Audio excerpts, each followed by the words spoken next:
অদ্ভুত কালো বৃষ্টি ঝরছে তেহরানের আকাশ থেকে। বিষাক্ত মেঘে ছেয়ে গেছে দিগন্ত। জ্বালানি স্থাপনা ও তেল সংরক্ষণাগারে মার্কিন ইসরায়েলি হামলার পর ভয়ঙ্কর এই দৃশ্য দেখা যাচ্ছে ইরানি রাজধানীতে, যেখানে বৃষ্টির পানি স্বাভাবিকের তুলনায় অনেকটাই কালচে এবং তেল জাতীয় পদার্থে মিশ্রিত। ধারণা করা হচ্ছে জ্বালানি স্থাপনাগুলোতে হামলার ফলে আগুন ও ধোঁয়ার মাধ্যমে তেলের কণা বাষ্পীভূত হয়ে বৃষ্টি আকারে ঝরে পড়ছে। সরাসরি সম্প্রচারকালে অস্বাভাবিক বৃষ্টিপাতের সেই দৃশ্যই দেখাচ্ছিলেন সিএনএনের এক প্রতিবেদক। লাইভ টেলিকাস্টে দেখা যায় স্বাভাবিকের তুলনায় সেই বৃষ্টির রং বেশ কালো এবং পিচ্ছিল, যা বিভিন্ন স্থাপনার দেয়ালে কালচে আভা ফেলছে। নানাভাবে মোছার পরও তা উঠানো যাচ্ছে না। প্রত্যক্ষদর্শীরা জানান, তেল মিশ্রিত এই বৃষ্টির কারণে তেহরানের বাতাসেও ভাসছে পোড়া গন্ধ, যাতে শ্বাস নেয়া রীতিমতো কষ্টদায়ক এবং ক্ষতিকর। এমনকি তেল সিক্ত এই পানি পরিবেশের জন্য অত্যন্ত ক্ষতিকর।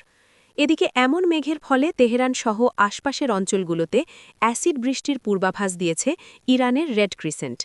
এর আগে ইসরায়েলি সামরিক বাহিনী জানিয়েছে, গতকাল শনিবার সন্ধ্যায় তারা তেহরানের এমন কিছু জ্বালানি স্থাপনায় হামলা চালিয়েছে যেখান থেকে সামরিক খাতসহ বিভিন্ন গ্রাহকদের কাছে জ্বালানি সরবরাহ করা হয়। এদিকে এই হামলার পর ইরানের Islamic revolutionary guard corps IRGC কঠোর প্রতিক্রিয়ার হুঁশিয়ারি দিয়েছে।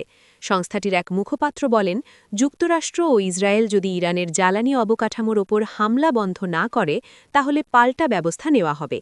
ইরানের রাষ্ট্রীয় গণমাধ্যমে প্রকাশিত এক বিবৃতিতে নাম প্রকাশ না করা ওই মুখপাত্র যুক্তরাষ্ট্র ও ইসরায়েলের বিরুদ্ধে বেসামরিক জনগণ এবং জ্বালানি ও তেল স্থাপনাকে লক্ষ্যবস্তু করার অভিযোগ করেন।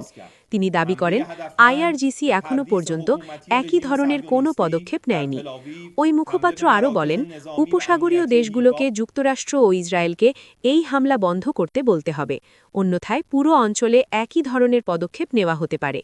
যুক্তরাষ্ট্র ইসরায়েলকে সতর্ক করে তিনি বলেন, যদি বিশ্ববাজারে প্রতি ব্যারেল তেলের দাম $200 বেশি সহ্য করতে পারো তাহলে এই খেলা চালিয়ে যাও।